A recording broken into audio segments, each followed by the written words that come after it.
One of what we call the universal performance principles that we teach to all of our CEO clients and then in turn to their organizations is simply what we call awareness. It's essential that you as the leader become much more aware than you're typically used to of what's going on both inside of you and outside of you in your world and with your customers. Let me give you a simple example from my own history, kind of how I came to learn this the hard way.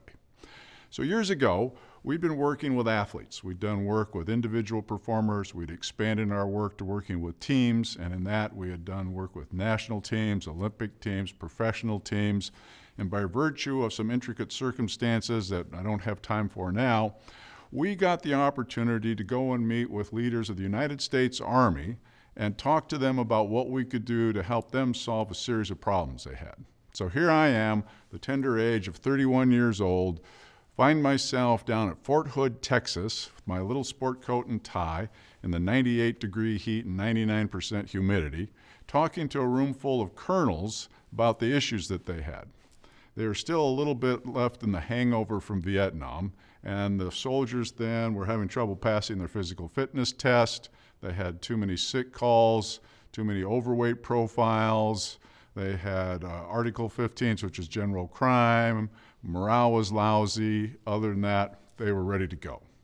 So what we had done is show them how instead of just solving the physical training problem, which is what they'd wanted to talk to us about, we could actually solve all those at the same time by virtue of our comprehensive approach to developing human potential.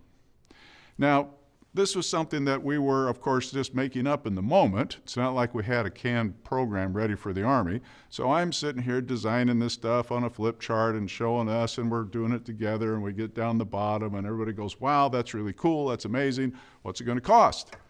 And I said, I have no idea. We just made it up. You were here. It's not like I'm selling you soup, and here's the can of tomato. So I said, well, take a lunch break. Go figure this out and come back and let's talk about it after lunch. Okay, great. So we wandered over to the little Sizzler restaurant in Killeen, Texas. I got out my little yellow pad, started writing out numbers, and this was the classic, angel and devil on your shoulders. Like, well, I don't know how much is this going to cost. I've never worked with the Army before, so I'll build some big numbers. Well, wait a minute, aren't you the guy who complains about the $400 hammer and the $600 toilet seat? Well, yeah, but it's fine. We'll work it out. We'll negotiate, and it'll all be fine. So I'm having this chaotic conversation with myself over lunch, work up a budget for this program. It was 7-8 weeks long, came up to $93,000. Now, remember, this was in the early 80s, so that's a lot of money. So I get back to the meeting room after lunch, and I'm kind of nervously going through this budget as I'm writing it up on a flip chart, and I'm noticing that it's getting increasingly quiet in the room, and I'm getting increasingly nervous, and I get down to the bottom, and I'm kind of like, is there $93,000? Could have heard a pin drop. So the colonel in charge turns to the guy next to him, and he says, well, Colonel, what do you think? Well, frankly, sir, I'd rather not say in front of him. So you can imagine my internal dialogue at this point. And the colonel says, no, look, if we're going to do something, let's do it. If we're not, let's not. But I want all the opinions out. Let's just hear it. The guy says, well, frankly, sir, we could take the armor assigned to the test unit in question, fire it up, let it idle for 15 minutes, and burn $93,000. That's nothing. So here I am. Whoa, okay. I'm so embarrassed. Math was never my strong suit. I forgot to carry the one. That wasn't an option, so $93,000 it was. The big lesson was awareness. Know your customer.